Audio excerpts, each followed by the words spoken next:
Hey, it's Tank Abbott here, sitting next to Dan Severn, the guy that took me down and slapped the shit out of me at Ultimate. He got the big W. He's a cool cat, rapping with him. It's been a long time. Good to see him. Here he is, the one and only. It's over here. We'll take it. The one and only. I mean, that. Let's face it. His pedigree. I actually, you won't know this, but I actually asked Big John McCarthy. Would there was at one point that see if this was not going to be good for an intro right now because it's going to go into the story here. But I go. You had made the comment at one point in time you could take all the other UFC competitors and add up their rap sheets and it wouldn't come close to yours. And I asked John, because he was involved with LAPD, is that a legitimate claim? And he did do a little background check. He goes, oh, yeah, because they had a lot of brawls at a lot of different bars, and you were banned at a number of different bars. So, very true statement. I'm just saying, with the brawler himself, the bar brawler himself. Yes, sir. Take him. Before there were rules, and Dan, I jokingly said, I don't know if you know how to read or not, but here it is. Is there any pictures in here? Just a picture book? Maybe? No, I'm going to get him. I'm getting him some crayons. This is Hannibal here from thehannibaltv.com, and today, for the first time, we have two UFC pioneers with us, UFC Hall of Famer Dan the Beast Severn, MMA legend Tank Abbott, former WCW superstar. Dan Severn's also former NWA world champion, former WWE superstar, in tons of Hall of Fames. How are you two doing today? Well, not too bad. How about yourself there, we're in the sun. Yes. I could be back east, freezing my butt off in Coldwater, Michigan, but I'm out here enjoying the sun. Need to know what kind of sunscreen I need to put on here instead of how many layers of clothing I need to put on to stay warm. Yeah, that's always a better option. Yes, most definitely. So when was the last time you two probably chatted? Probably 25 years ago. Well, I was gonna say, yeah, but we didn't chat then either. Just recently at one of these professional wrestling fan fest conventions. That's why Las Vegas. Somewhere with the last, let's say, couple years. Yeah, we crossed paths. Yeah, I just got out of the hospital then, so that had been 2 years ago. Yeah. I was slowly moving across the floor, and Dan came by. I said hello, and he walked off and didn't say anything. So I go, oh, I guess Dan doesn't like me. Join the rest of the world. You play such a heelish role. Of course. You know.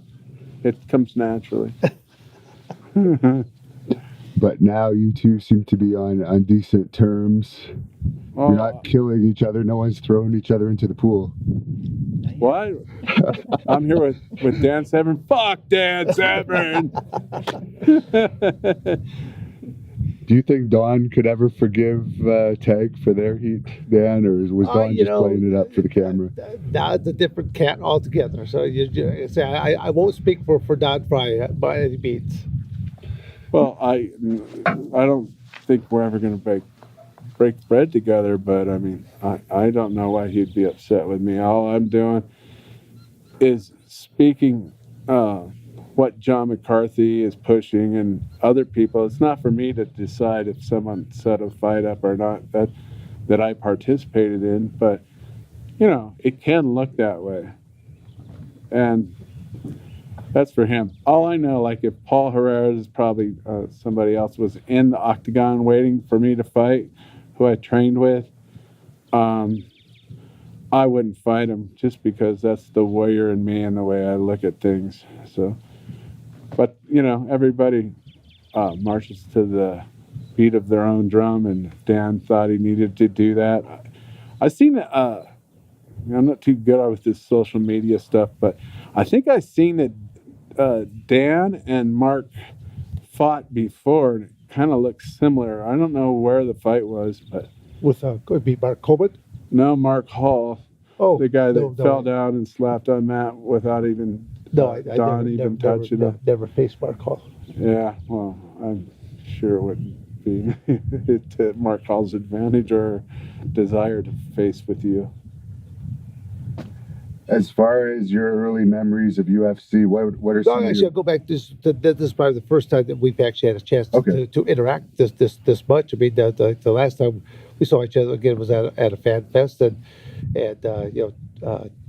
taken actually just gotten out of surgery there. I mean, I'll say I hardly recognized him at that point because everything was from color in your hair and stuff like that. Everything was Sure. like all white at that point, and That's uh, what happens when you die. well, and your voice was real soft, Uh-huh. and you. I mean, again, from seeing you inside the octagon, but then now seeing you out there, to where you went through this incredible diet plan that they Oh, had. sure. So Yeah, I was skin and bones. I was down like 192 pounds. yeah, I got even skinnier because I got a parasite infection, roundworm, and they think I got it in Japan, but they also think somebody brought to my attention that Vitor Belfort was there with me on a press junket kind of thing for the very first UFC in Japan. I think the very first and only show they did in Japan. I was like the headliner there, and Vitor Belfort is eating crazy amounts of food, and it was shocking all the executives from Semaphore and all that, and they're going, "Why do you think he eats so much?" I And I, mean, okay, he can eat that much, but he's not putting the weight on. right, well, so they were asking, and I go, "I don't know. I'm guessing steroids. I'm not a physician or anything, but I would imagine I've never taken steroids, but I've seen people that have, and I would say they like to eat a lot." And I was my guess at the time, but he also used to say in his broken Portuguese that it was the worm, and none of us understood what he was talking about. So, Yeah, the worm. And then so when I found out I had roundworm, they said it's prevalent in South America, and it could be, it doesn't really matter. Oh God, I sound like The Rock. It doesn't really matter, but he might have had roundworm there because he was eating quite a bit. But either or, steroids or roundworm, I got roundworm, and it was in my body. And when I taking anti-rejection medicine, it makes your thing go down. So I must have had roundworm in my body for all these years, the doctors were telling me. And when I get to a dangerous level, my body would turn on my immune system and kill it off. But no longer have an immune system because of my transplants. So it allowed the roundworm to flourish and almost kill me. I spent like 30 days in the hospital. they have to just bomb the body with antibiotics. And Not well, they ended up giving me pills, or every like 16 pills at one sitting, and antiparasitic pills. from my doctor wife, anti-parasitic pills. And after 2 days, the chainsaw and blowtorch that was going on inside of my insides went away. So it was like instantaneous. It was like, wow. yeah, thank God for Cedars-Sinai. They're a hell of a hospital, and Dr. Toto, the amazing Dr. Toto, figured it out again. He was scratching his head for a couple of weeks, but figured it out. They did a biopsy on my intestine when they were doing a nerve block in my pancreas, and that's when they found it. So that was my last deal with death. I was like 2 days away, according to the infectious disease doctor. He goes, "You kept putting off, because I was just putting the pain off. Like, I can deal with this." Until it got to the point where everything, he goes, being Mr. Tough Guy, saying, "I can deal with it," almost cost you your life. And he goes, "Anytime it hurts like that, you got to tell us." And so here I sit right now, talking with the one and only Mr. Severn. Well, okay. Here's a question here for you. I know that we got Hannibal over here that wants that ask, but being from the cage fighting world and then going to the wacky world of professional wrestling. Yes, Okay, as I was go from the real world to this magical, Sure. mystical world. What what I guess that maybe not how were you treated, but What was your, I guess, first take upon it when you're being approached by companies that Oh yes. want you to be involved? Yes, I was approached by the WWE I at mean, first. did it intrigue you? I mean, is that something that you thought that Well, you wanted to do, or at the beginning of my career, I fought on Friday night, and they had Bash at the Beach, WCW, on Huntington Beach. And the agents and all that kind of stuff, I was the guest of honor of that show. I still had two black eyes and beat the hell the way I like to look sometimes. Um, it's an acquired taste? Okay, yeah, acquired exactly. taste. And no, you went to battle the night before. It kind of brings back the memories. And so I went there, and like I said, I was kind of the toast of the party, and they were trying to get me to go that way, but I wasn't ready for that. I'm a warrior at heart, and I needed to make my name in fighting first, and then I could do that.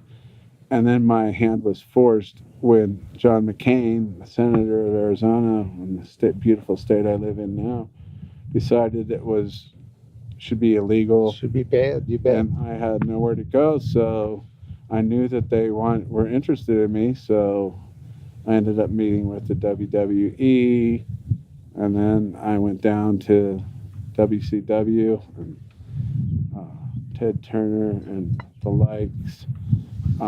Eric Bischoff made me an offer I couldn't refuse, and the rest is history. I had a blast in WCW. It's a whole different walk of life than real fighting, but it's like a rock and roll band traveling show, and I was lucky enough to be part of it.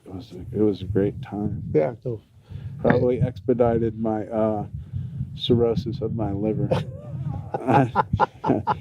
But then again, I've always said I'm a funaholic. I don't think I would have stopped doing it. I would have been doing it somewhere else. But it was a great time.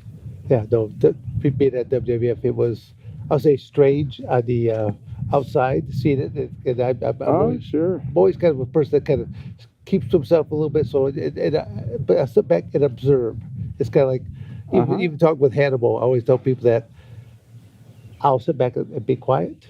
You ask me a question, I'll give you a nice thorough answer at that point. But otherwise, I just kind of just sit back and watch what's going on, because almost everywhere there's good, bad, all Sure. at the same time. It just all depends on what you're into or what are you looking for. Exactly. And how there's- you take care of yourself and act, yes, yes, and what kind of honor you have. yep. I just got to do that. It was only ever going to be a certain portion of my life, and I had my career before, and there'll be whatever I do afterwards, and don't want to be, especially we live in this social media world now that everyone Right. wants to take selfie pictures and post it left and right. Well, I don't want anything that's going out there that's going to look bad upon family and Oh, things yes. of that nature. I'm more selfish. I don't care. Do whatever you want to do. Say whatever you want to say. I know the truth, and that's all that matters. You can try to twist it, but I know the truth. Now, did you ever get an offer from WCW, Dan? I was actually romanced by both companies, WWF at the time, now it was WWE and WCW. When I met with Eric Bischoff that day, he was trying to say, he goes, "Hey, I picture you as like a train wreck hitting the system." I'm thinking, train wreck is not exactly a good thing. So I'm thinking, didn't quite understand how he meant going about this, but it's kind of like, I'll just say that I know what I was looking for, and WWF basically just agreed to my terms, and that's what I went with. I see. I never was looking at doing this on a full-time type basis, because I was, it was going to be just a short period of time, because I knew I was already older than what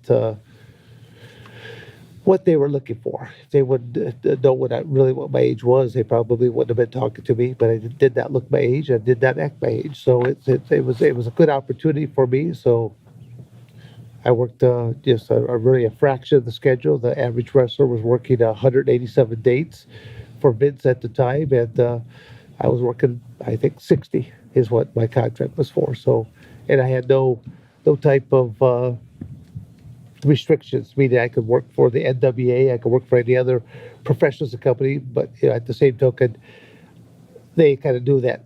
I'm kind of that old school kind of cloth that I'm not going to simply be doing the job for. Again, I always use like for Doink the Clown. I mean, not to say being slanderous towards him, but I'm not going to, as a former NWA champion, stuff like that, I'm going to be simply doing the job for a Doink the Clown. I've got too much respect for what the belt meant at one point, and some of the people I spoke to.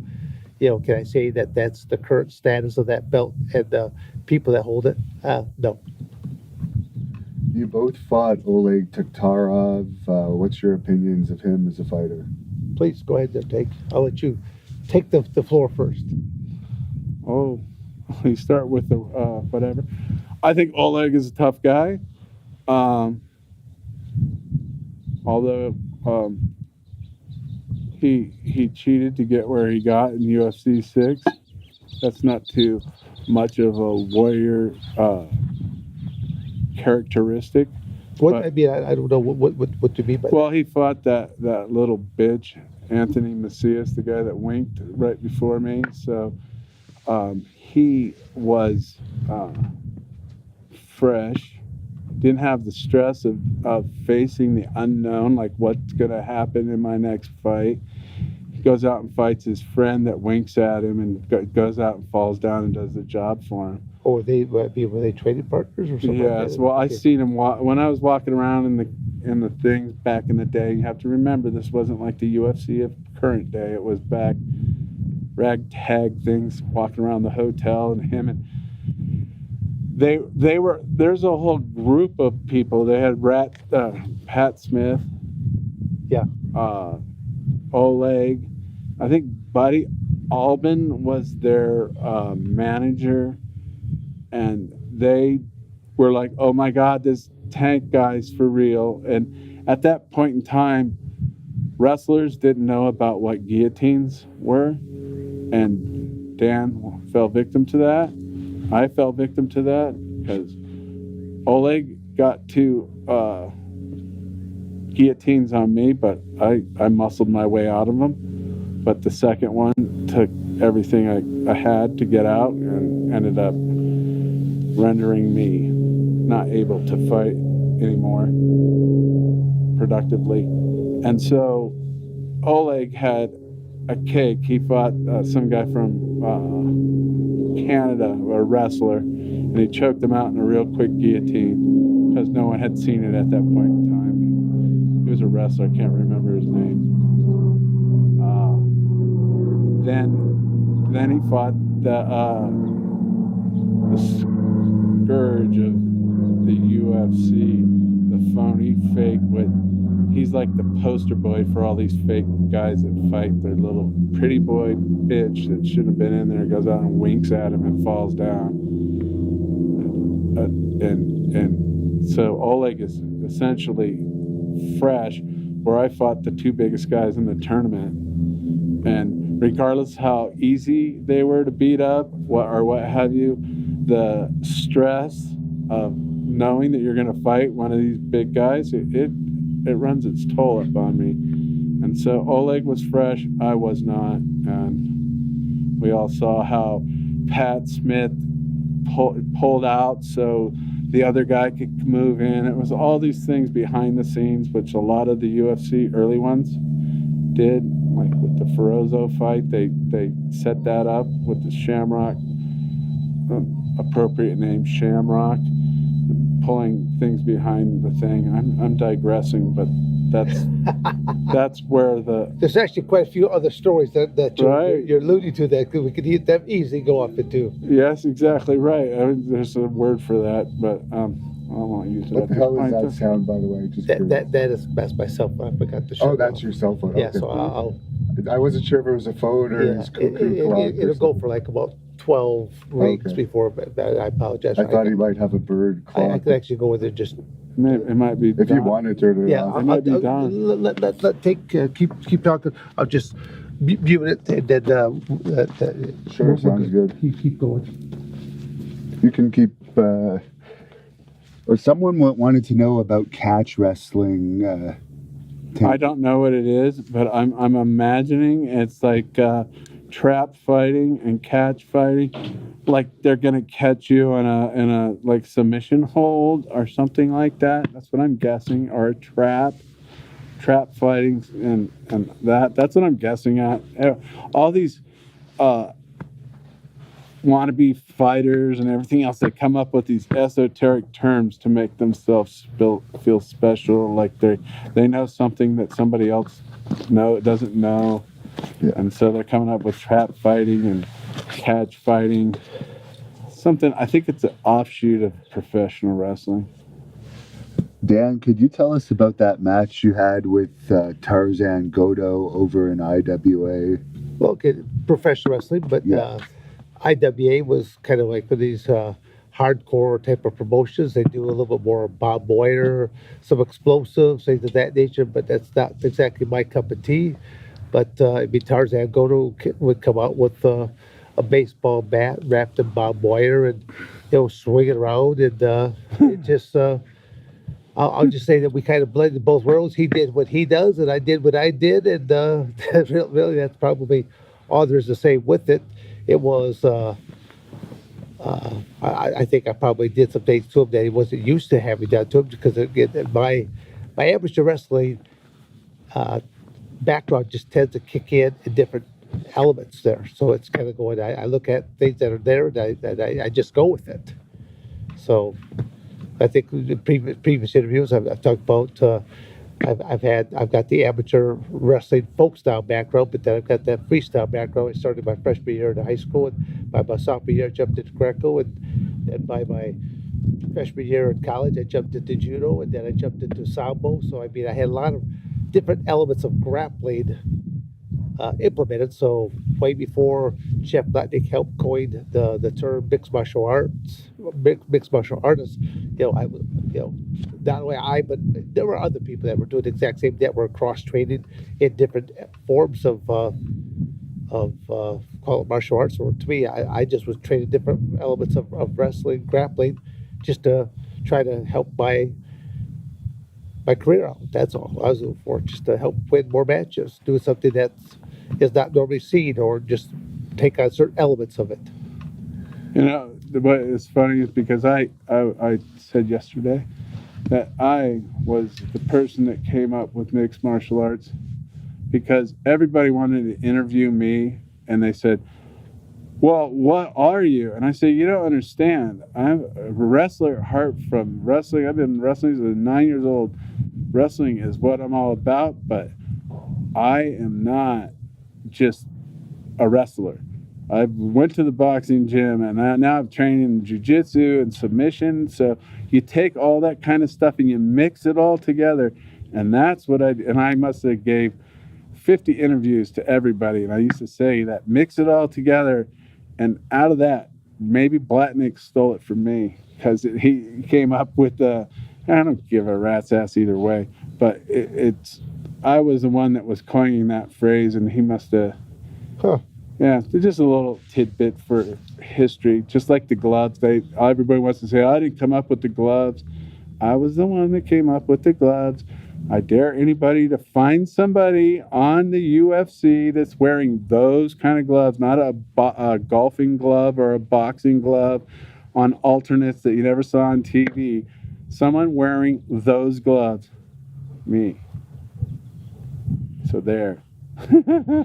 Dan, you didn't like it when they brought in the mandatory gloves, did you? It wasn't mandatory when I fought. I was just...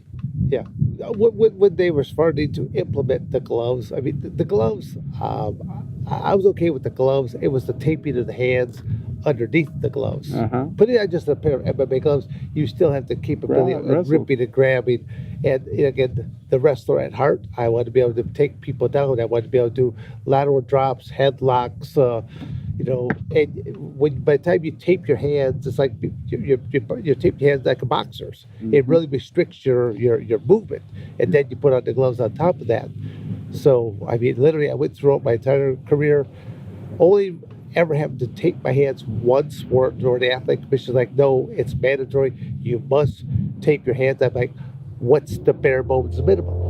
Right. You know, and they said, well, basically one piece of gauze and one piece of tape. So I basically had one piece of gauze, one piece of tape, and as I'm putting the glove on, it's actually falling out. Right, sure. And you know, now the athletic commissioners, I go, well, what good is that going to do? I go, what part of I did not want to have any on my hands at all. You're just going by the rules. Yeah, again, just trying to play the rules just to my benefit, knowing that I need to be able to grip people.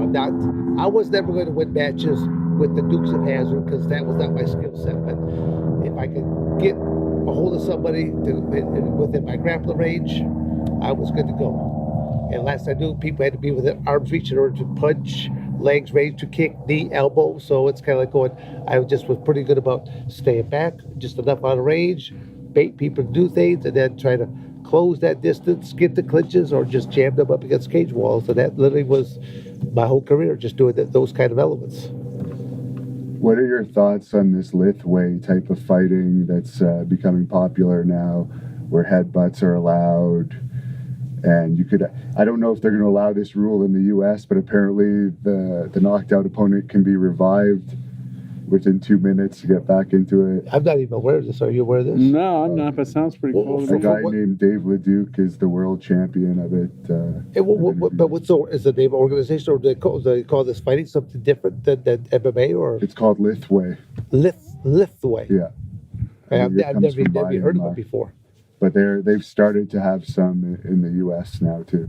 But I would think that if you're going to get knocked out, and they revive you just to possibly get knocked out again. Yeah. I'm not exactly. I don't think that's a good career move. Yeah.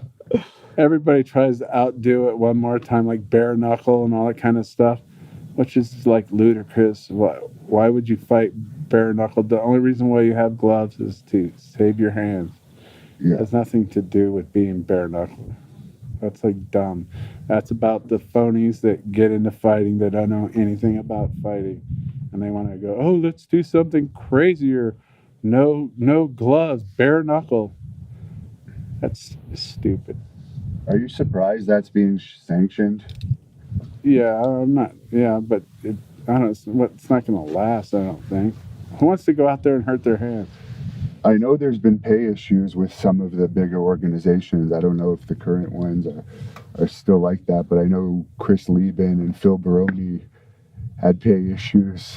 Well, really, I mean, the bare knuckle. I mean, aside from Ultimate Fighting Championships, when they had the no holds barred bare knuckle aspect of it in the beginning, now with the bare knuckle boxing that's coming on board, it really has not been around that long inside the United States. It's a dumb thing if you know anything about fighting. It's not all it's going to do is bust your hands up and maybe cut your face up. Yeah, I can see that's why I look at that the knuckles that more meant you're going to get much more cuts around the eyebrows, more nose breakage, more cut up lips, things of that nature. But it's not going to make any difference in a fight. But you're saying overall, though, just the punishment to the hands, are we talking about like long range, starting to get arthritis and things of that nature? Or that's going to happen anyways, but not when you're young. Oh, that's not going to happen to me. Like, yeah. But no, like when you're in a fight and you punch somebody, your hands get messed up. And, potentially even broke in the process. Yeah, but if you have those gloves on, it takes away from cutting. Like I used to have like railroad track scars all over my knuckles. I don't know how I acquired them, but some people out there in Huntington Beach can tell you how. Anyways,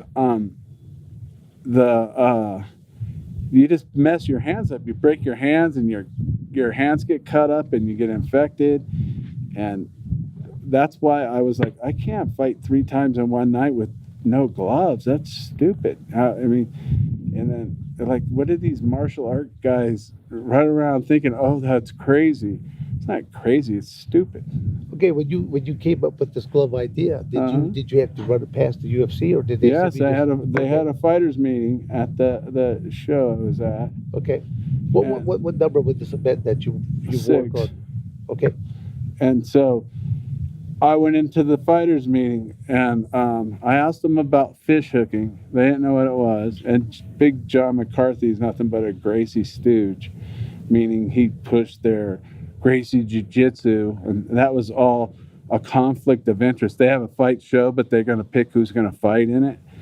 I mean, just by that nature, it's a conflict of interest. If I had a fight show, So what you're trying to say is that Jorge Gracie, being what half ownership of the UFC at Yes. that point in time, might have a He little bit of picked- a vested interest. yes, and then UFC 6 comes along, and the average. I'm just trying to lead you a little bit. Yeah, That's because thank I you, felt yes. exactly the same way, that it was basically a marketing tool, and I tip my hat Commercial. to it. It worked. As a commercial. And infomercial for selling Gracie Jiu-Jitsu Yes. franchises. So yeah, Exactly right, and so they picked who was going to fight.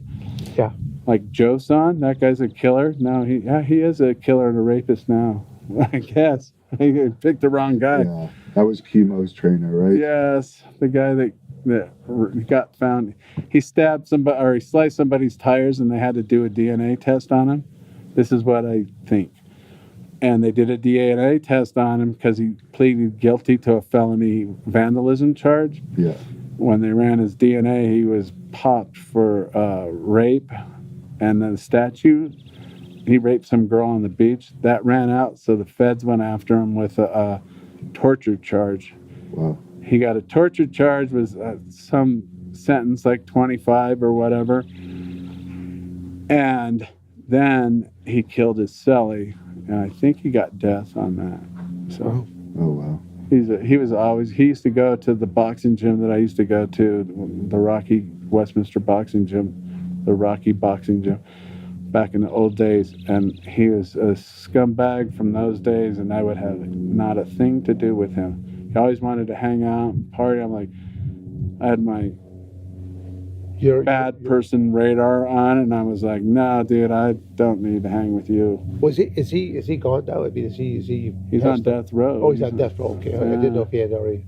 I'm guessing he might just be doing life, but I think he is on death row. He's still alive for sure because I interviewed Chemo I don't know. not too long ago, You and know. he didn't talk about him as if he was dead. Yeah. He would have known. Yeah. Now, as far as fighting over in the UK, there's a UK fan watching the live version of this. They want to know both of your memories of the UK. I was completely. They called me. I had like 2-day notice, and they said, "You want to fight?" And how much money you have? And I said, "Okay, I can do that. I'm sitting in a bar right now, but I'll get off the stool and fly over there." Went over there. I filled in for Bob Sapp. Fought on Sky TV. I was jet lagged, crazy tired. Don't really have any thoughts other than that big Ferris wheel thing that goes around by the river there. I think it's the Thames or whatever. That was a scary little place. Not scary, but it's like, whoa, it was impressive. That was my takeaway from, what is it, Great Britain? The UK, whatever. You must have enjoyed the beer over there. Yeah, it was good. Almost any beer outside of I was the gonna United, say, the United yeah. States has a little bit better, more kick to it. I mean, Yeah. most Canadians Yeah. don't like the beer inside the United States Mm-hmm. because it's watered down. Kool-Aid is what I hear most Canadian counterparts refer to our beverages like. I don't really remember much partying there. I went out there and I fought, and I fought as long as I could, and there's a lot of things. There's not a lot of fighters out there that will show up on a couple days' notice. They have to get the Rolodex out, and then they finally come to T, and they go, "Oh, Tank will do it." That dumbass. But no, I'm not a dumbass. I just love to fight, and that's it. And so, what the hell? I said, yeah, go over there. Flew over there. It was interesting bringing the pounds back home here because I put them in a bag and I forgot to declare any money. And so I had a little, what's that movie called where they find the hash on them? I don't even remember. Midnight Express. I had my own private Midnight Express going through customs with Hopefully they didn't body cavity search it. with a big bag of money under my hand. I'm like, Oh, They're like grabbing people's dicks now in custom too. Have you ever experienced that? I had is that. Shamrock working for them now? Yeah, yeah. I experienced that, and I'm like, what the hell? What do you think I'm doing there? I'm gonna go with you. Yeah. I want Yeah. to have to be Was served like this that. recently? would you? This happened? Yeah. Or- Really? Wow. Yeah, in December, I was like, what the hell The is this? pat down. Okay, but Yeah. Yeah, where's that at? I'm gonna go fly every day there. other question would be: Yeah. was that a male or female guard? Though. Yeah. Close your eyes. It I'll doesn't leave, Yeah, matter. I'll leave that up to people's imagination. Yeah. But Dan, what about you over in the UK? I mean, I've been to the UK on a number of occasions for both professional wrestling, but then also the fight world. But then even one match where I'll say that again, I was flying over there to where some volcano erupted and had to have planes were being rerouted, and I think I was I'm trying to think where for four, I think for 5 days, 4 nights, had to hang out at an airport. Wow. And so that was, I could say all about that airport at that time, but here, the life of me, I can't even come up with the name here right offhand. But that was, I saw the very best of human beings, and I saw the very worst in human beings. It was all about for survival's sake, because it took them like 2 days before any kind of a Red Cross. I mean, it was, people were like the first night, so people were just camped out wherever they could camp out because they weren't really allowed to leave the airport. All the local hotels were already filled up, and they're basically have you there. It took them, like I said, like a couple days before they got Red Cross set in there with some cots and showers, and you got people that have medication that was on the airplane that they got to get back off. So it was real chaotic, and see the very best in some people where they they helped each other, and then other aspects were hoarding of food, and when the Red Toilet Cross. paper. Yeah, well, again, that's more recent. We're talking Yeah, I know. coronavirus. I'm saying. Hoarding- yeah, no, it's like yeah. toilet paper. All these people.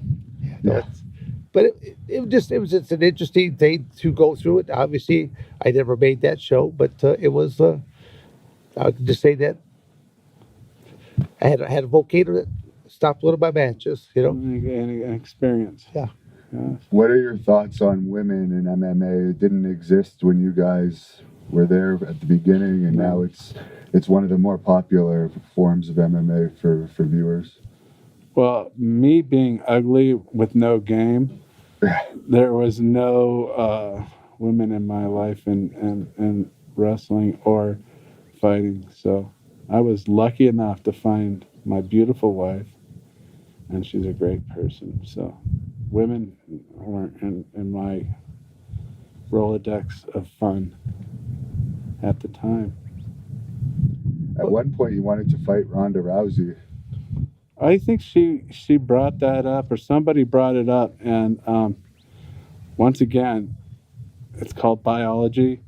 I mean, we don't need he/she's fighting in the UFC. I sound like an old grandpa or something like that, but no. And a woman fighting a man, wake up. There's biological differences between males and females. And No matter who you identify with that morning, right? right. Yeah. And so I don't, whatever skills, all these people get behind technique and skills. How do you think I just fell off the turnip truck and rolled up in the street and decided to fight? I've wrestled my whole life. I've boxed my whole life. I've trained with world champions in both sports, but I took it to the street and adjusted people that had bad attitudes. Everybody thinks they're tough in Southern California, especially back in those days. And they rapidly found out different when they came across somebody like myself. And I guess, probably I was looking for those kind of people. Now, It's fun. women in UFC, Dan. Yeah, well, when Dana White was asked that question, I mean, he quickly was like trying to poo-poo it. I'm thinking, oh, Dana, you are going to eat those words so quickly because the inevitability, women boxing, it eventually came about. I mean, it came about, almost 100 years after the sport of boxing had been going, but it came on out. And then, you got men's MMA that's taking place. I don't cut you off, but you have to qualify. or make clear that it's not men against women. Correct. Yeah, No, these were two distinct differences. Different areas, women right? compete against women, men compete against men. Whereas, I mean, That's fine. I'm all down for that. yeah, I think that all kind of came about here within the last couple weeks. There's going to be a sunscreen pause here. So it's gonna be Yeah, like, here, you need to. has to turn do your with my face both medicine. Yeah, Yeah, I'll do use it, the bathroom spray while it. you're doing that pause, but I'll let you guys just jump back into it. Yeah, I'm looking at him. I'm like, Are he's you getting ready. starting to get red. Yeah, Would you like some, Dan? I think I'm okay for right now. You sure, David? Let me get your arms, honey. I can get skin cancer from my medicine. Oh, That's why she's being hyper vigilant. no, that's good though. That's so good. Oh, I'd be dead without her. It's kind of like makeup. Okay, let's go makeup. Okay, honey. All right, you sure? Yeah, I'm good for now. I'm good for now. Yeah, no. So I got heat from that. I was kind of hoping you wouldn't step in a hole. I got heat with, oh, you want to fight a woman? I was like, no, I don't want to fight a woman. yeah, But the outcome is ludicrous that you're sitting there saying that it would be a competition. Yeah, A 145-pound man, woman, or child is not going to Yeah. fight with me. But that go again with all the political realm of the world that we're in right now, where they're trying to say that I know. That's what I. you know who I- do you identify she- with that not to be a parent anymore. she's Let your always- kids make your own She's always decisions. coming in here going, you shouldn't say that. And I go, I'm not running for president. I'm just going to tell you who I am. I'm a warrior, and I have warrior principles that I live by, which is like courage, honesty, integrity, truthfulness, and loyalty and fidelity. And I'm on your team. You don't have to worry about me running. I'll be there fighting right next to you. And that's what I live by. And if you don't like that, then you don't like me. Go like Tito, fucking scumbag.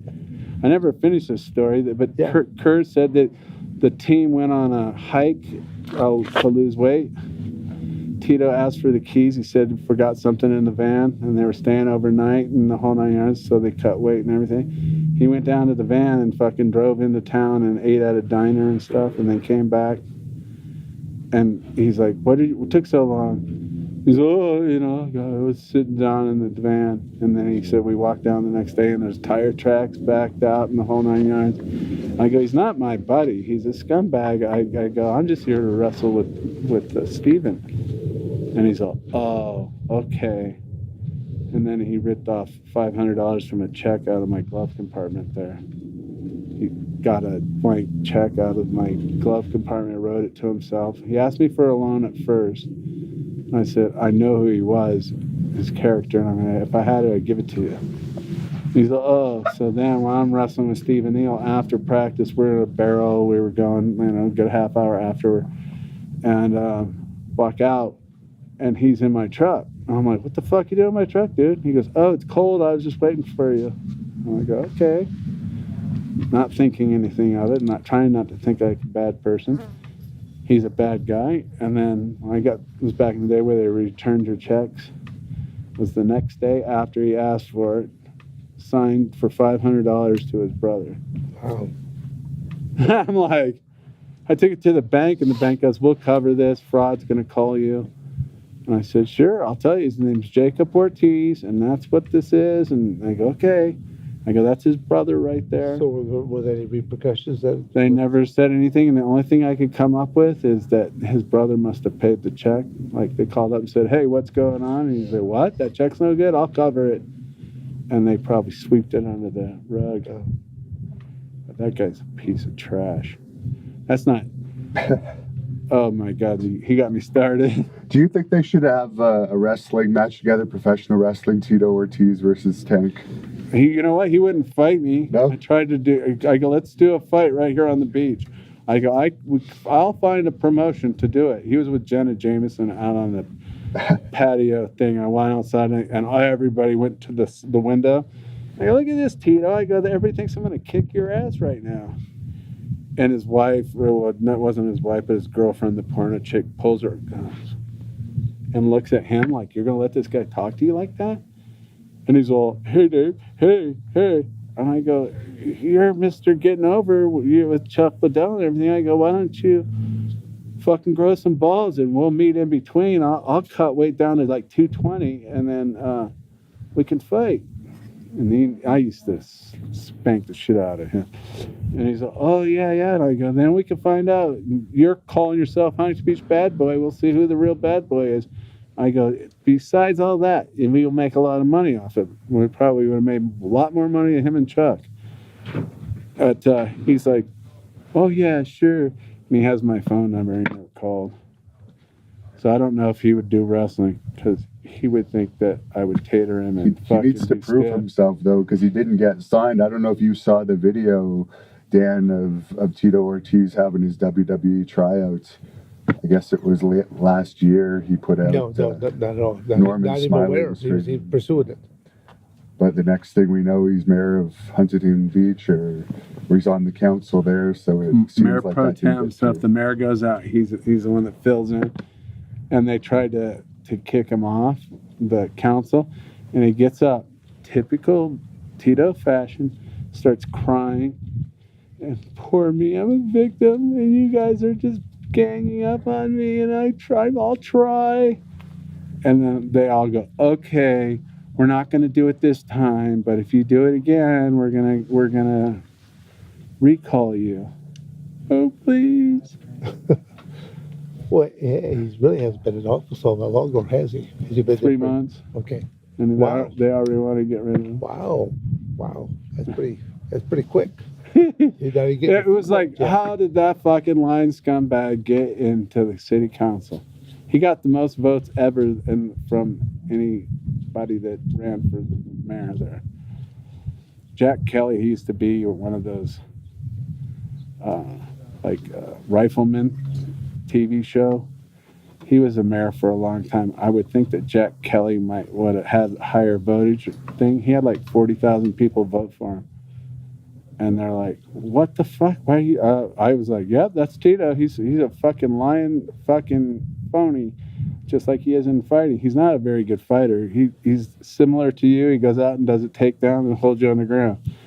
What about a political future for Take Abbott? No. Okay, why? First of all, I don't have any desire to do that. And Okay.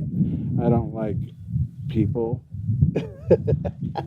And I don't want people bothering me for anything, much less a city council movement type thing about anything, all the way down to masks and everything else. I just like, no, you guys go figure it out. Leave it for the smart people like Tito Ortiz. You know, he's real smart. Look, YouTube him. Oh, the first 10 shows are how dumb that guy is. But I don't like how Take a sugarcoat this right now. I really wish he'd express himself right now. Just he's skirting the issues here. Well, how have your dealings been with Tito, Dan? I've never actually heard you talk about it. I've only ever, I think I might have met him just once, possibly. you're lucky. You know, and so it's kind of like going. I've never really had any dealings with him. I mean, I think I just met him once. That was in passing.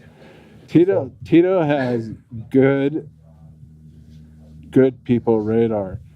Like if he knows that you have morals and the such, he will kind of avoid you.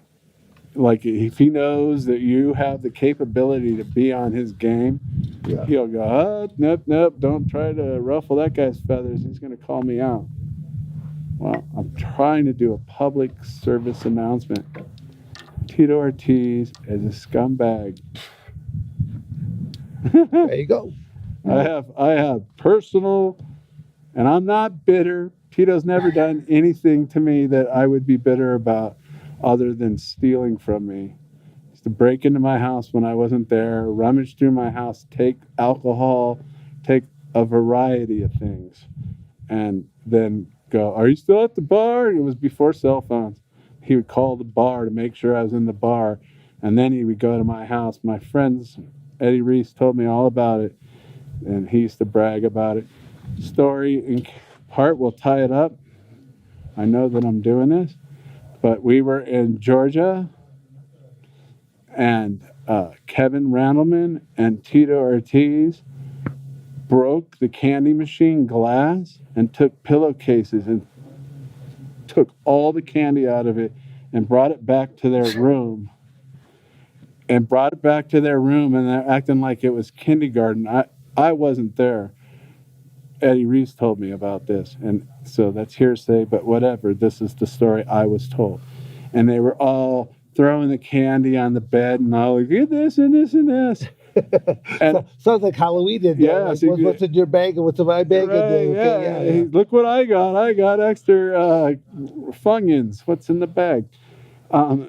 So he's there, and then he was spouting off to Eddie about him being professional now that he's up into this level, claiming that he's Mr. Professional. And Eddie goes, "What the fuck are you talking about?" He goes, "You got these UFC shows with Tank, and you're out there breaking in candy machines and filling up your pillowcases with candy. I mean, and you're talking about being Mr. Professional. Oh Lord, this is going to be a hate Tito moment. Right? I promise I won't bring him up anymore, but we'll see."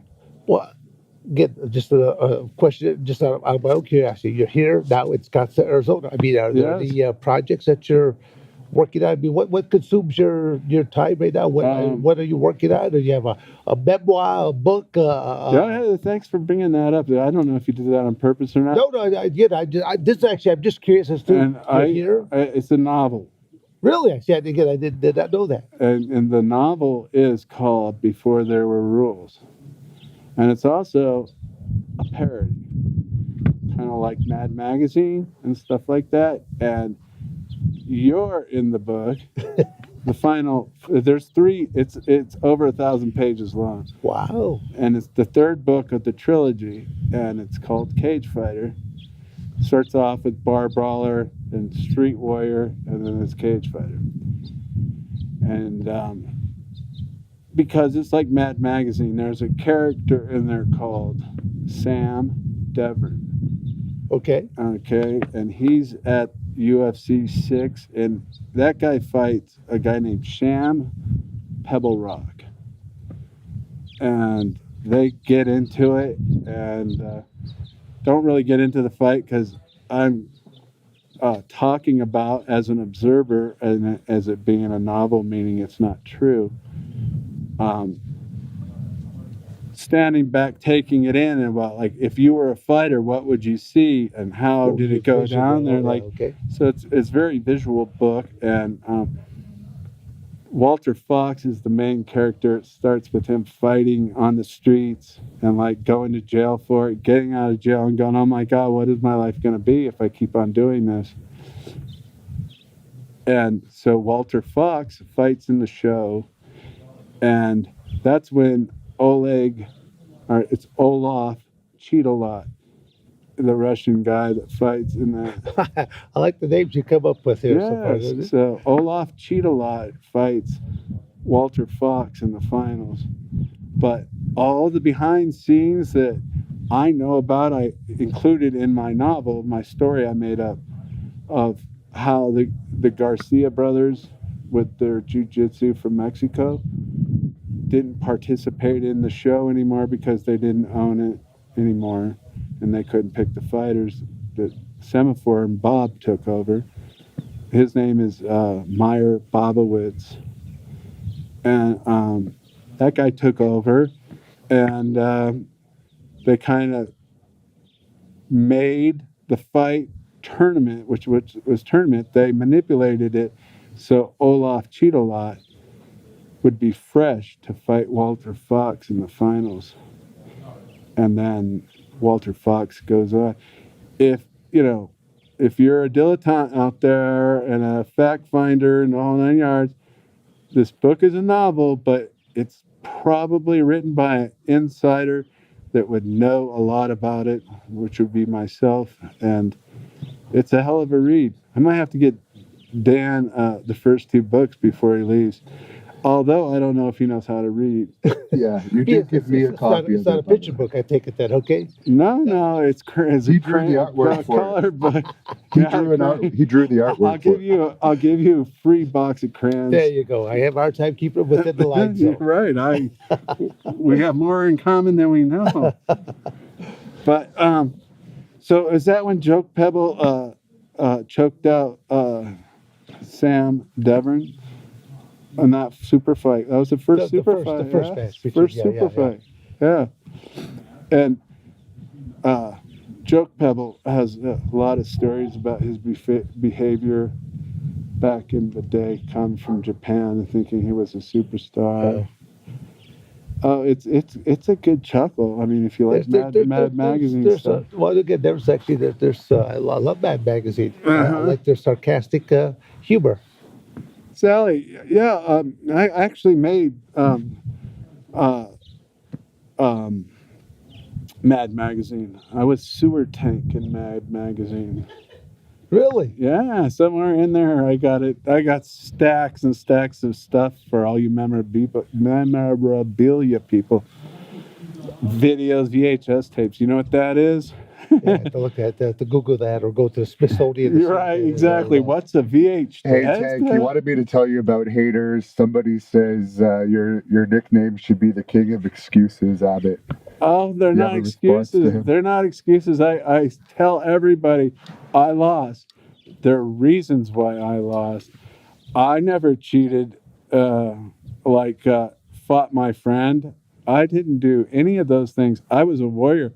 I go out and get my ass kicked. I sat there and told you. Somebody asked about Pedro Hizzo and Hugo Duarte. I handed it to Hugo Duarte, but I got my ass kicked by Pedro Hizzo. Does that sound like an excuse? Yeah. Now, Dan, you beat Kurt Angle in amateur wrestling.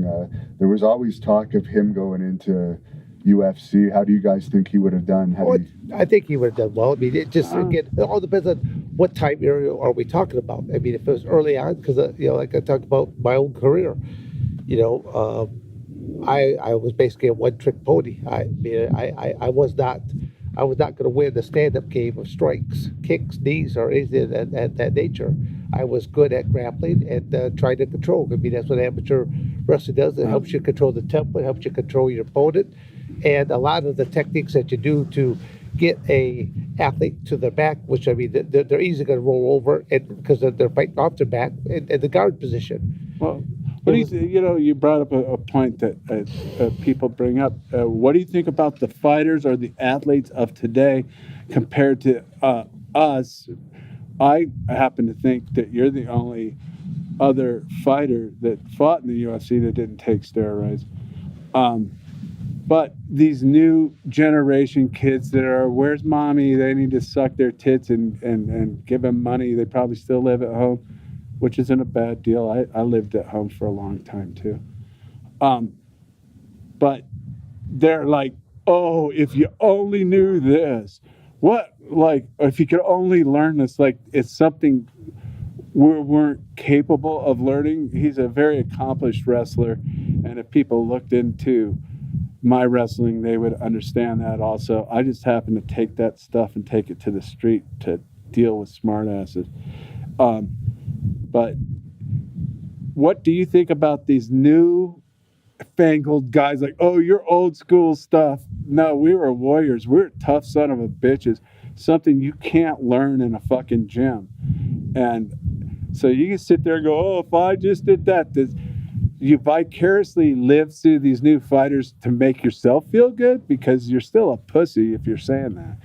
No, there's a lot with what you say there. So I want to know what you think about the new breed. And we were what we were. We weren't this MMA gym creation. No, there were no. You could Google MMA. You could Google how to do a training camp. I mean, you weren't doing training camps. I wasn't doing training camps. Right. So it was kind of like going. You simply just went out there and you did what you know what to do. And That's all it was you boiled had down to. balls and you had warrior heart things in your head.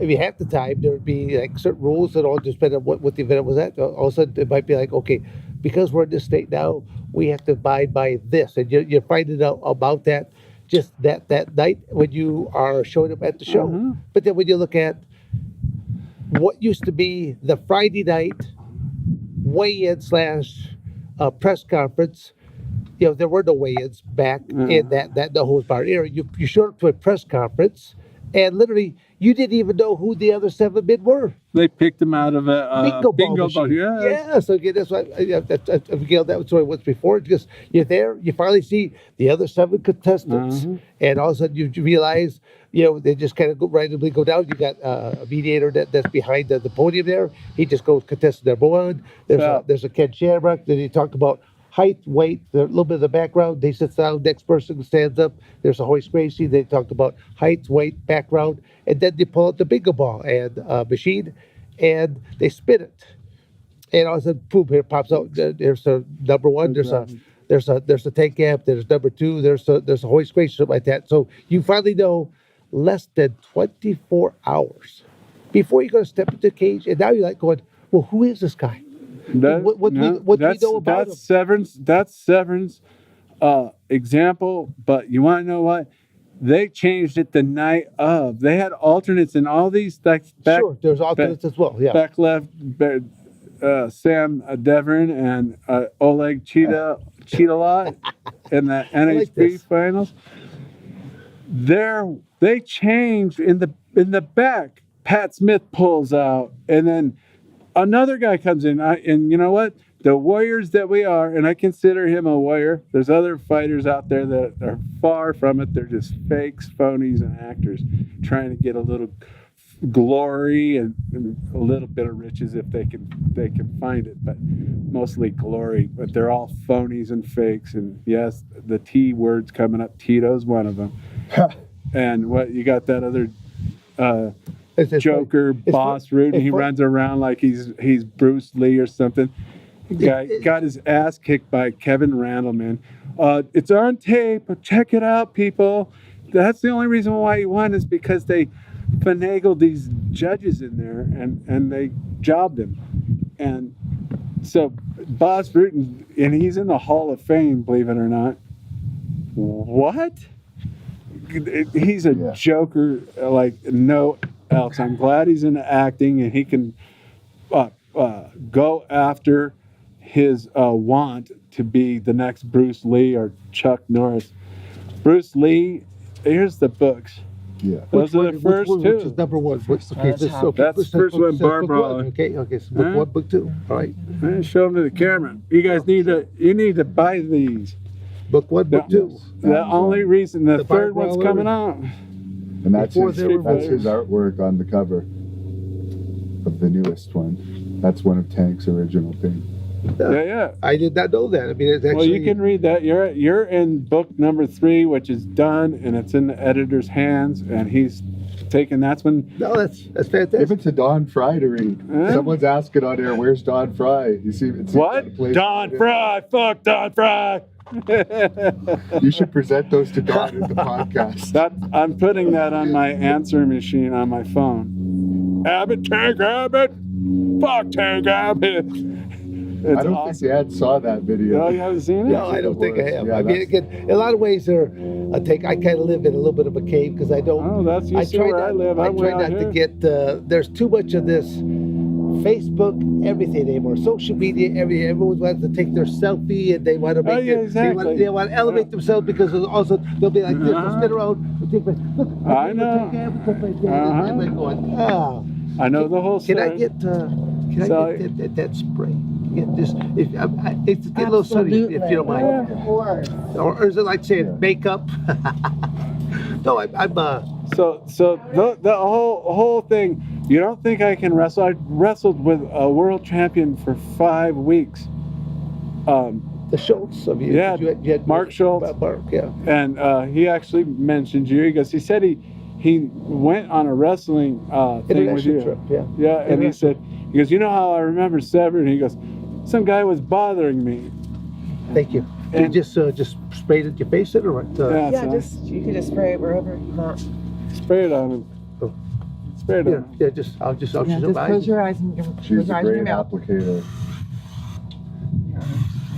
Yeah. You hated guys that had oil on them, didn't you, Dan? and you thought that was unfair. What's that now? The guys that would put oil on them. Well, yeah, there was, of course. because there's an advantage because I'm looking to try to get good grips for good throws, stuff like that. You put baby oil on you, and it's you go from being around the waist to or you're up in the armpits, and the moves that would have been way more effective, I'm not being able to pull off. So we were talking about the fights and that. I seen on Hannibal that he was talking to you earlier, previous, and you said something about me hitting the Samoan when he was knocked Oh out. yeah, no, I could tell you. Okay, but here's my point of view. Right. I am in full rev gear. It's on. It's fight forward, and it's and I'm not stopping. I didn't knock him unconscious, walk to the side of the thing, and see him still sitting there. I was still going. I was in attack mode. So I didn't sit there and consciously go, oh, he's fucked up, I'm going to kick him or I'm going to punch him. I was on go mode. Yeah. If I had a second or two to get out of that mode, I wouldn't have hit him. No, I can understand it. I see what I Sure, I don't really care. No, It's your side, yeah. go. Let's fast forward to today. Uh-huh. There are, I question a lot of the referees. Period, because there's guys that are taking way too much punishment. Well, the referees also they're giving them punishment, but from the onslaught of John McCarthy. John McCarthy has a lot to do with fights. Not my biggest fan. Probably doesn't like me, but I've never lost an ounce or a second of sleep over it. But the point is, he affects the fights. With the rules, you mean? Just the rules Well, they come up with? when just my parody there, when Olaf, Cheetalot, and Walter Fox are fighting, he pulls them up for no reason. And this is UFC 6. There's no rules. Yeah. And Walter Fox pulls out of the second guillotine, and he goes, boom. Like, I'm exhausted. I'm going to lay here and rest. Get my wind back. That just pulled out of a guillotine. Well, Walter Fox did. And so he then goes, okay, get up. Where Oleg's in the guard not doing anything, just blocking. So he's fresh.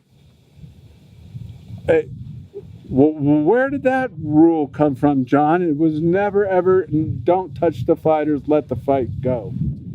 Obviously, he was saving TV time because it was running out. But why did he do that? And then there's other fights, like with this cut on my head that I got from Cabbage. They were putting adrenaline or what have you to stop the bleeding. He hit me with a knee. And the guy goes, are you all right? And I go, no, I got goop in my eye. I can't see. I'm like, just wipe it. He goes, oh, I can't see. Stop the fight. I'm like, no. What are you doing? Yeah, the goop that's in my eyes, I can't see. Yes, Yeah, no, but he's looking for every angle. And then, Your pool boys have arrived. he just fucked the door up. Hey, how was the meeting with your stepdaughter's boyfriend the other night? I didn't get a chance to meet him. Oh, okay. Yeah, no, he was nowhere to be found. I see. Yeah, no, that was. Devin was telling me he had some nice art on this. Yeah, that was. Yeah. Yeah, we won't get into that. I was just curious. Hey, Christy, how you doing? Good, I didn't want to disturb you. Oh, no worries. Hey, James, you want to meet Dan Severn? What are both of your thoughts on Chemo? Chemo's a tough guy. He's not a wrestler. He's not a striker. He's just a tough guy. What people think of me, because I claim the street as my thing, which I believe is synonymous with real fighting. It's not fighting with a wrestling background. It's not fighting with a striking background. It's not fighting with a submission background. I mixed them all together and I took them to the street. Jeff Blatnick, rest in peace, Jeff. He was a cool guy. Might have picked it up off of me, but I can't tell you how many interviews I would do. I was the top dog after my first show. Everybody wanted to talk to me because I had more personality than most. And so everybody was talking to me, and then they go, "What's your style? What's your style?" Like all these kids out there nowadays. And I go, "No, I just fight." I think, "Are you a wrestler?" I go, "Yes, I'm a wrestler." "Are you a striker?" "Yeah, I can strike." You know submission? "I know enough submission not to get caught." And I go, "I just take it all. I mix it all together, and I fight. I don't have a plan. I don't go out with a strategy. I'm going to tire him out and do this and that." And You know what your strengths it's are. mixed martial arts, and that's what it was. And so Yeah, I the same played off this what Tank just said. There just said there when I went to my very first UFC, they're basically trying to get all this basic information about you, and then when they hit me with the question, "Well, what is your martial art?" I had never been asked a question like that, Yeah. and I simply just look at the gal and like going, "I'm an American wrestler." Well, they had never heard that response before, and they're like, looking left and right, like, "What exactly does that do?" And I go, I just kind of maybe I look left and right. And I'm like, "You might want to watch because I'm kind of making this up as I go." yeah, exactly. You can't have a plan. It doesn't work. You know what? It got me in a plan with his buddy and some guy that doesn't want to be my buddy, Don Fry. Yeah. When he stepped on my foot and I fell backwards when he was on Queer Street, which means out on your feet, he was staggering. He stepped on my foot and I fell down. I rolled over, and it was evolving at the time. And I go, "Okay, I'm going to snap his fucking ankle. I'm going to reach down and grab it and crank it like a strategic move, like I've been training for." And if I would have just balls to the walls and said, "Fuck this, I'm getting a stand up," and did what I've done for years since I was 9 years old, I would have got away from him. But no, I'm going to do my little sneaky submission hold and twist his ankle. See what that got me? It got Don Fry going, "Fuck Tank Abbott," 25 years later. So it goes back to styles and wrestling, and utilize wrestling to no end. And back before, There really weren't no. As the first by six, what were the newest rules other than time? I think time was starting. okay, there was time. there wasn't no eye gouging and no biting. Okay. That was it. Because I said, "Can I fish hook?" And John McCarthy's like, "Well, fish hook? What the hell's that?" And I don't know if your wrestling rooms. Yeah, I know exactly. what you're saying. After wrestling, there's like a free-for-all fight practice, and in high school, and so everybody would fight, and I would fight the coach, and he would get fish hooks on me, come in with the side, and just rip my lip off, and bang my head on the mat. The tears are coming out of my eyes. He's like, "Yeah, it's a fish hook." And I guess every wrestler knows what a fish hook is. I guess John's not a wrestler. He's the jiu-jitsu stooge. Anyways, so I asked him if you could fish hook, and he's all, "What's that?" And then I said, "What about these things?" I didn't tell him I modified them. I said, "There's speed bag gloves I found at like a Best Buy package store, box store for sporting goods." It wasn't a Best Buy. It was like a Dick's Sporting Goods or what have you. That's the big chain that's out there. Yeah, it was a chain thing, and I found them in there, and it was like speed bag gloves. And I'm like, "Those look interesting because I need to wrestle." And I looked at them, and they had a plastic tube that was sewn into it. Bar that you could, And I cut that bar out, and I didn't tell him anything. I said, "Can you wear these things?" He said, "If you want to, if you want to." Like, I'm like, this guy's never been in a fight in his life. You're gonna punch somebody with your hands, and then you have to fight two other people. It doesn't work that way in the street or where there are no rules. So he's like, "Yeah, you can wear them if you want to." And they were all like, that's all in Walter Fox going to the his first NHB story. It's all in there. And the referee, his name is Little Winchell Duncan. Okay. Yeah, Little Winchell Duncan. He's a referee in that show. So I don't know him being a cop and off Winchell's and everything runs together. Yeah.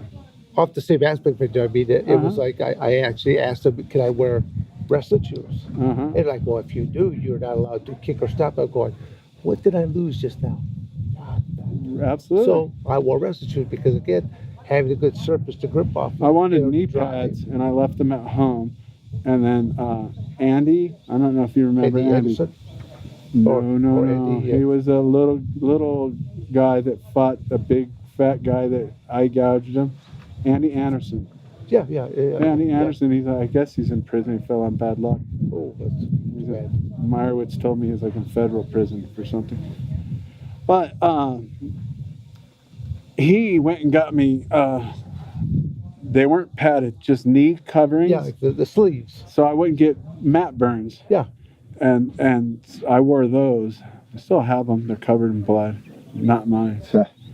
And so as far as gear went along, as gloves and that kind of stuff, as Dan's saying, as long as you didn't have steel things in them, that's what he said. And there was only 2 rules: you couldn't bite and you couldn't eye gouge.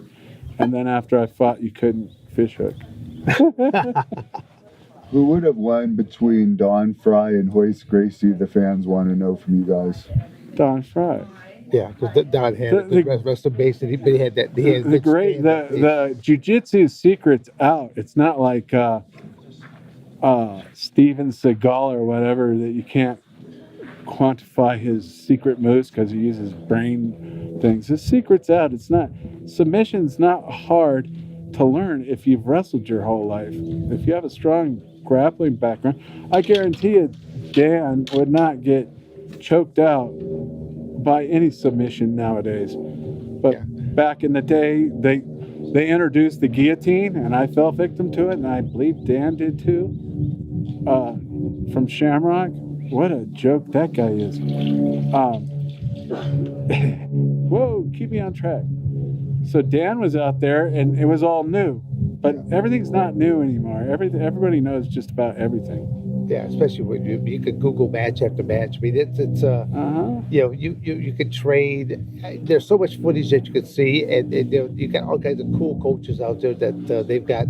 They got 30 plus years in it as well. That can help you break down tapes to see what is an opponent's strength, what their weaknesses are. You always try to avoid their strengths. You know what? Capitalize on weaknesses. I don't want to cut you off. You're a wrestler, and people don't know exactly how much I've wrestled, and I don't really care. But I've wrestled with some top guys. It doesn't really matter how much wrestling you can watch, how much wrestling you can know. It matters what's in your heart, what's in your head, and how tough you are. You can't just go, I'm going to the wrestling room and I'm going to be a tough guy and fight in the UFC. Yeah, I totally agree. It doesn't work like that. You either have that natural ability of determination, and you have to have heart. Those are 2 things that no coach can really instill inside of you. Either you have it or you don't. And there's ways of conditioning people, but I've been in the practice room. I coached at Arizona State, I coached at Michigan State. There's guys inside that practice room that they are king of the practice room. But you put them out for that live crowd, they choke. And Paul Herrera. And then there's other guys that they can't walk across that wrestle mat without tripping over that painted out line, but you put them out in front of a crowd, it's like the biggest vitamin B12. It's like dun dun dun. They come alive, and most people fall somewhere in between those two levels. Now, we posted some clips on this channel, Dan, of your Toxic Masculinity podcast that you're doing with Tank's buddy Don. What do you think of that toxic masculinity name in the first place? Toxic masculinity. Oh yeah, if I understood it, I would know. I mean, I understand it. Oh no, trust me. I actually had to ask because the Don's. No, I'm dissecting it in my brain right now, and I'll put my disclaimer out there. You know, I had a series of strokes when I was in the hospital, so I'm struggling to get to average intelligence. But I'll toxic. What's the masculinity? Toxic masculinity. It's kind of an oxymoron, kind of like light heavyweights. Well, when you think about today's political atmosphere, I understand. I mean, it goes well beyond that because I had to ask Don some questions about that, and he's the one that brought up all these other. I thought, well, you put in a lot more thought than I'll give you credit for, which I mean, it was comical, but sure. But it was. We do have quite a bit of the neutering of our society, more and more. From parental aspects to people just be what you are. Yes, and it's not like after my first show, which I pretty much dominated, except for in my novel, Olaf cheated his way to the finals, and I lost due to fatigue and everything else. Not that I was not in shape. I get in shape, people. I just show up when I shouldn't. But that whole point of Olaf, cheat a lot, and all that, it's all about how tough you are. It's not, that guy is a tough man. You can't take that away from him. Back to Hoist Gracie, that man's a tough man, but he's 180 pounds. And jiu-jitsu's not going to save him, because I know jiu-jitsu and I know how to stop it. He's going to try to stop a 600-pound sledgehammer coming in his face. Good luck. And Dan will tie him up in knots. I'm pretty sure Dan's not going to get tapped out ever again. So that's where it goes. Bitter old man. No, it's kind of like sometimes It's just the truth. I'm the purveyor of truth. Yeah. And then people get all pissed off, these people that ask these questions, because you can't buy being tough. And, Right. and everybody wants to be a tough guy for some reason. I'm at ease with it. Whatever. I just laugh at people now. No, I always say they don't have to ask to be my Facebook friend. If they don't like what I'm talking about, they can simply go bye-bye. Yeah, exactly. Move along. That's the freedoms that we still have. Maybe that's how I ended up in the middle of the desert out here. No, right? but it was actually interesting driving off that 136 because Yeah. it's kind of like going. I feel like I might be getting seasick here. When we came out to view this house, because we were looking all over the place, I could live anywhere I want to live. And I go, once we got on this road, I go, I'm starting to really like this place. I hadn't even seen it yet. And she's all, yeah. And then I came to the dirt road where it says private road. Yes. I go, I love this place. I hope the house is like the pictures.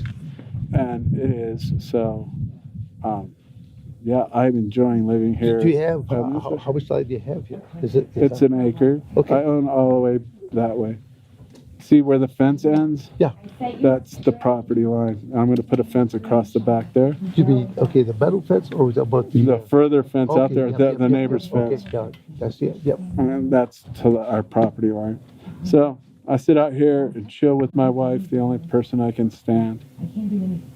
And of course, Sam Devon. Yeah. It limited dosages though. Okay. Limited dosages. I don't know, because I was back in the days. I was, I'm sure you don't remember this because we all know the yahoos that we run into in this life. But I was at UFC 5, I believe, in Charlotte. Okay.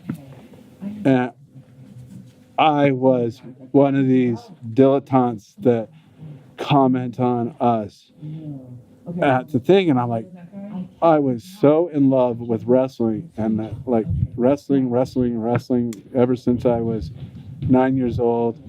That was all about me. And That's way before I started. yeah, well, wrestling. so you got on the elevator, and I'm sure I was across the highway drinking cocktails with the locals there. And I was just there to check it out. Because Art Davey told me that I would be in the show, Okay. but not this show. So I had someone fly me out there.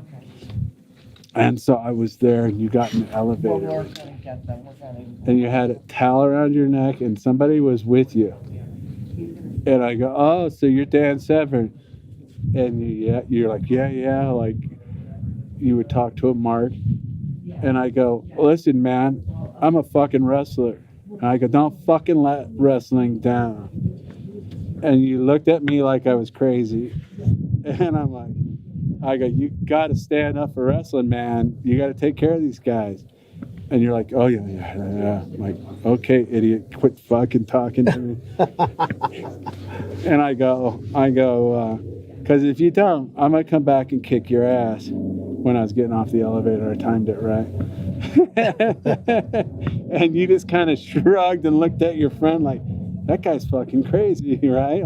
We meet crazy people in this life. You just never know who you're going to be there. Yeah, you're like, what, dude? Hey, calm down. I've never met you before in my life. But, yeah, that was my first bump in with Sam Devon. There's a fan tank that wanted to know if it bothered you to lose to Scott Steiner. No. Scott, it's a good guy to lose to. All right, as we wind it down here, what is your thoughts on the current UFC scene right now compared to what it was when you guys started? I don't really watch it. I kind of catch up here's and there's.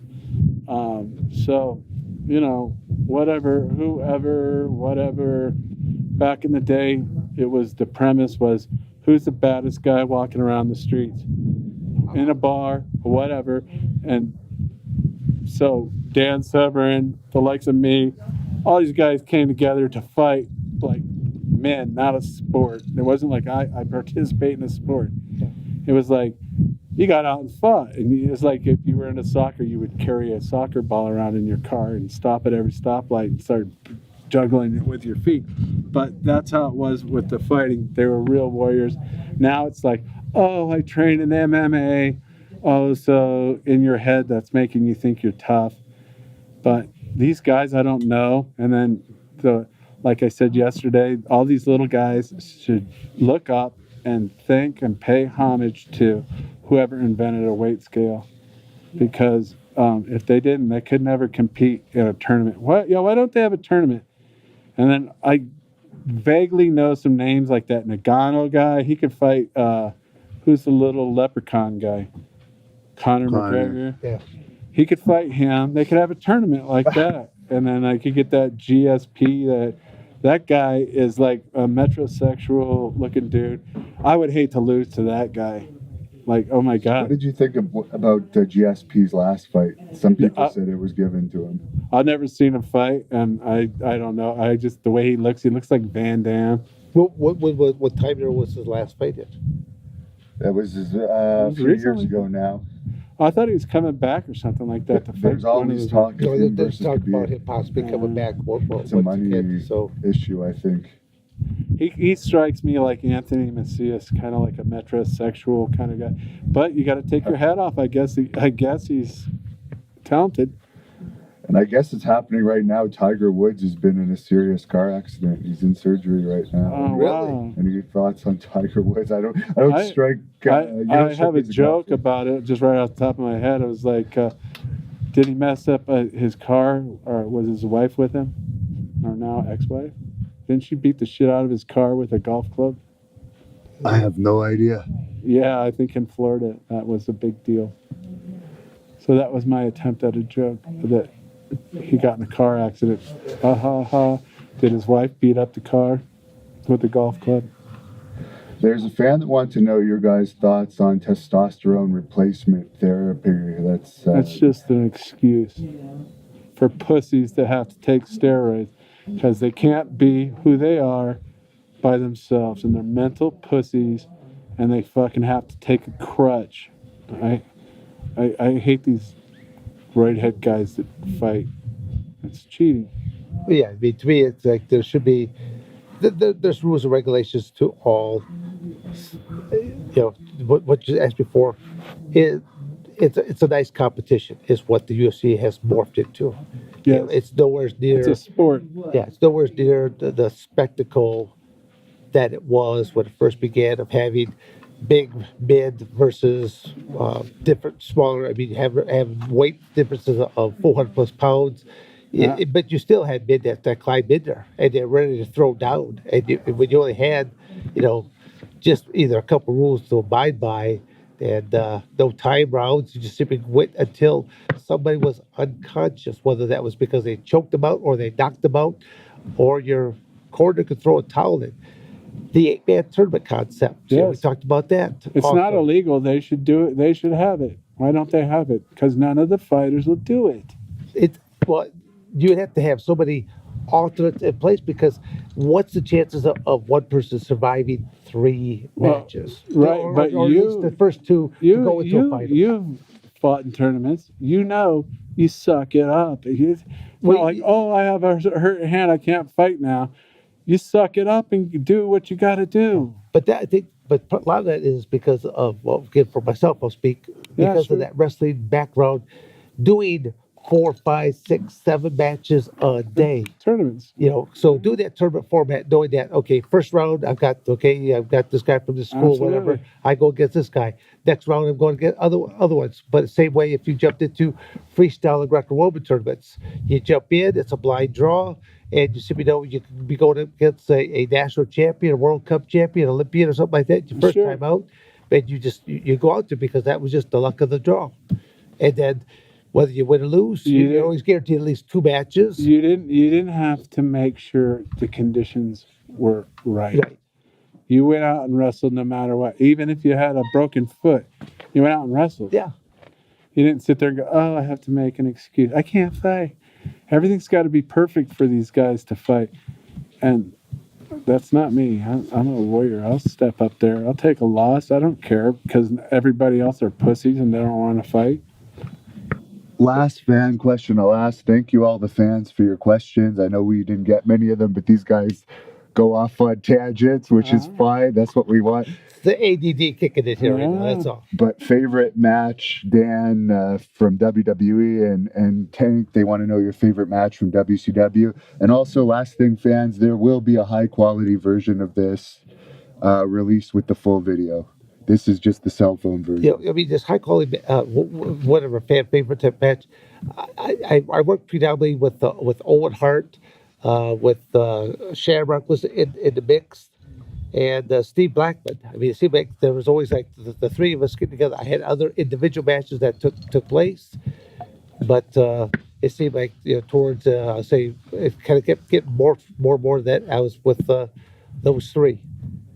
But there was the inevitability was there was a match 3 between Shamrock and myself, a rubber match that could have easily have played out in the wacky world of professional wrestling that never got its opportunity, and that just it's lost. So lost opportunity. Yeah. Well, let's see here. I like wrestling with everybody, but I would have to say for the World Championship, WCW World Championship match against Sid Vicious, I thought I had him. I was busting him up pretty good, and I was new, my novice thing, and I turned my back on him, and he snuck up and choked me out. And it's just because another excuse. Here comes the reason why, is because I just didn't know what I was doing. I thought I had him, and I was being braggadocious. I turned my back to him, and everybody saw him choke me out. I had that belt this close in my hands, this close, and it was snatched away from Sid. And thank God I went to the hotel bar and got drunk, because I don't know what I would have done if I couldn't have done that. Getting drunk with Mean Gene. Mean Gene Okerlund. Gino. Now, I forgot to ask you earlier about Gregory Helms, Tank, your time working with 3 Count and Gregory Helms. I don't know if Dan ever met him, but you were the manager. He was the manager of 3 boy band wrestlers. Yes. He would often dance and sing. Oh, yeah, I wrote a song. I was using them to get a record label to sign me. Yeah, those guys, because you know how rock stars are, they're really full of themselves. If you don't, but my run-ins with them, and they think they're, the next best thing since sliced bread. But that's all right; goes with the territory. But that's how 3 Count was. They were a boy band. I mean, they had like NSYNC and all those kind of guys bands going on, and they didn't really have time for me to chit chat. And they were on to my sneaky ways of using them as backup singers for my debut. I can't remember what I called it. But it's a Tank thing. I sang, it ain't nothing but a tank thing, and it went off. I actually filmed a commercial, and I was branching off to be Tank Sinatra. What somebody else is a Tank Sinatra now, but the Sinatra people, I set a whole commercial for them with my singing and all. I was in a tuxedo, and the Sinatra people would not let legal let me do that parody of Frank. even though I have blue eyes. I actually dedicated a fight, I think it was Hugo Duarte, to Frank Sinatra just died, and I dedicated the fight in the octagon to him. Huh. Old Blue Eyes. Where did Tank come from? Where because that's your Okay. first name, so No. So, So, where did Tank come from? okay, so I'm in jail. I get a What time frame? How old? Are you? 95, Okay, okay, so you are 30. okay. I was a teenager till 52 when I got sick. Okay. And so I was 30, and I got out on work release during the day, and then I had to go back to like a temporary jail. And the guy that worked there goes, "I can get you in this show," because we'd seen it and just popped on the thing. It was like a big deal. Like, wow, they finally got a real show, and it wasn't a martial arts show. It was just billed as real fighting. And so, my friend, who's an annoying, doesn't know how to take no for an answer, kept calling Art Davey, Art Davey, Art Davey. And he's like, "Listen, okay, he needs to be a black belt of something." And I'm like, "No, you don't get it. Black belts don't work. That is karate and all that's all a bunch of bullshit. I've been in more street fights than you can imagine, easily over 200. And no one has, there's been a few fools that thought karate would work for them, and it didn't go their way." And I'm like, "No, I don't have a black belt." So Art Davies doing background to find out who I am from Orange County and the street, and it didn't take him too long to find out. Calls up my friend and he goes, "Oh, did you find out that he stomps the streets around here?" And he goes, "Is he qualified? He's not a martial artist." And he goes, "No, he's not. We have a problem." And he's, "Oh, he's not qualified?" And he goes, "No, we heard he's overqualified." And I'm like, "Okay then." And he goes, "We got to think about what we're going to do to bring him in." And so they're under the impression that a street fighter is not been in a wrestling room since he's been 9 years old, or a boxing gym for 4 or 5 years, and goes out every weekend and beats the shit out of people at bars, because I looked for it. And so he goes, "You're saying he's a street fighter. You're saying he's a street fighter." Art Davey goes, "Okay, we figured it out. Tell Tank to come in for office thing." And so I come in, and it wasn't Tank at the time. He goes, "Tell Dave to come on down here." And he goes, "All right, we've been scratching our heads, and here's the deal. You ever seen Any Which Way But Loose?" And Yeah, I've seen the movie. okay. And I go, "No," because I don't really watch movies. And he goes, "There's a guy on there. He's called the Street Fighting Legend, and his name's Tank Murdoch. And this character that Clint Eastwood is playing, Philo, Beto, or what have you, is a fighter too. And he's going to go fight at a backyard fight. And he's going to fight Tank Murdoch." And he goes, "The Street Fighting Legend." He goes, "So we want to pump you up as like the real life Tank Murdoch, the Street Fighting Legend." "I don't care. Am I not going to jail?" And they're going, "Yeah, you're not going to jail." And I go, "Perfect. Call me Lucy. Call me whatever you want. As long as I'm not in trouble, I'm down for throwing down. And so ever since then, Tank, I used to shrill at the name, like someone would go, "Hey, Tank," and I go, "Oh my God, that's so fucking stupid." Well, even going to be here today, I kept thinking, do I refer to you as David? Oh, I'm used to it now. Oh, You okay. can call, Okay. most people call me asshole, Oh, well. so that's more used to it. So, anyways, so they booked me as Tank, the Street Fighting Legend, and according to their martial art brains, because they know certain stuff that you don't know, and they're going to beat me up. I was going to be made fast work of, especially by the 400-pound bone breaking Samoan, even though it was happenstance with the lottery balls. They're like, oh, this is going to be perfect because everybody out there in TV land, which is absolutely turned out to be true, thinks they can fight and thinks they're tough guys. I found that out after the show.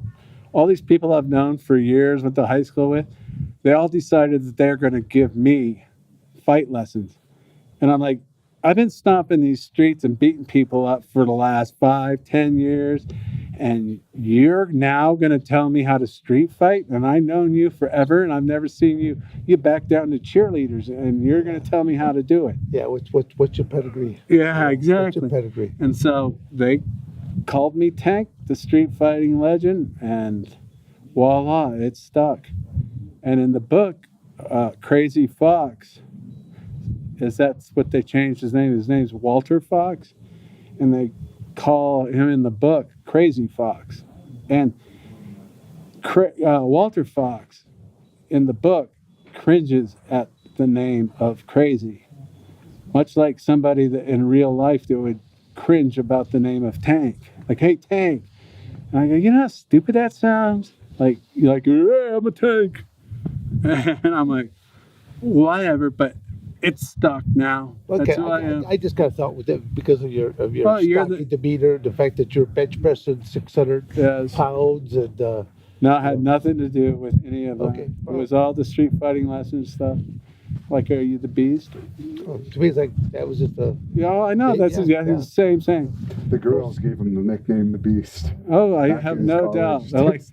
and like they have not 1 ounce of knowledge about fighting anywhere, and they're going to name people like they named me Tank. Whatever. I was probably just looking for that marketability. Yes, trying to absolutely. get more sponsors on It board, was that stuff like stooge that worked for Bob Meyerowitz, Campbell McLaren, Oh, and then Art Davey. Those brilliant minds got together and collectively came up I think with Tank. Campbell. Last I knew, he was actually working doing a Spanish version. Yeah, of mixed for martial Tito arts. fought in it. And it looked like a work fight to me Oh, against that Del Rio guy, the wrestler. oh, really? He Yeah, got brought up. those He are- got brought up on charges, some sexual kind of charges or something like that, after the fight. But it was a total work, in my opinion. In my opinion, it was a work. He just went out there and threw him on the ground and started punching him in the face, and they stopped at like 30 seconds. But Campbell was at the helm of that show, and like I said, he was nothing more than a stooge for Meyerowitz. So when he was pushing that show, I get his angle on it, but he was kind of cheesy, like a Don Kingish kind of character. He was playing a character, and it didn't. People weren't buying it. I don't think, unless they really thought he was a jerk. Dan, do you want to let fans know where they can follow you on social media? Well, just go to dansevern.com, SEVERN, dansevern.com. You'll see all my social media outlets there. But I am going to do, when we do go off the air, I am going to do something really cheesy. I'm going to ask you to autograph your book. Oh, absolutely. So- I'm all down for that. If I can remember my Yeah. name, was it Tank? Well, what, The Beast. but one You last, have to- you have to read it. one last look there for fans out Oh, there. good, These right. 2 books that are out here right now. We got And I wrote every word of it. It wasn't a ghostwriter. It wasn't anybody else. Before sat There and- Were Rules and That was before, book 1 and book 2. yeah, Bar Brawler Cage Fighter Legend. and Street Warrior. Yeah, I'm looking forward to it, especially my Yes. character is Sam Sam Devon. Devon. Okay, good. I'll look for it. Yeah. I don't know if I go off on you in a good or a bad way. You were just kind of on the Well, periphery basically, yeah. because you were fighting Sham Joke Pebble. Well, Dan doesn't have that much controversial stuff to go off about. Oh yeah, no, but I'm talking about in the novel that I wrote, Oh, yeah. the parody that I wrote. He was not like a main character in it. He was just the guy that walked by. Excellent. and the max, or what's it called, testosterone, toxic masculinity. There Toxic you go. masculinity. You're still waiting to open a YouTube channel for it. Well, yeah, I know. There's still things that it's all still in its prelims here. I mean, we're still. Where are you going down to? You going down to Tucson to do it? Yeah, down to Tucson, just I outside of could Tucson, drive the out there Surface if you area. want me to do it. I'll go down there. Maybe me and my newest fan, Yeah. Don, we could do like a halftime wrestling show in there. We can go at each other. If you do that, in We're April, both I'll beat. come We're back for it. yeah. I was gonna say we're all beat up, and it's like We'll get the four cactuses for the four Yeah, poles, ring yeah, posts. Yeah, there exactly. you go.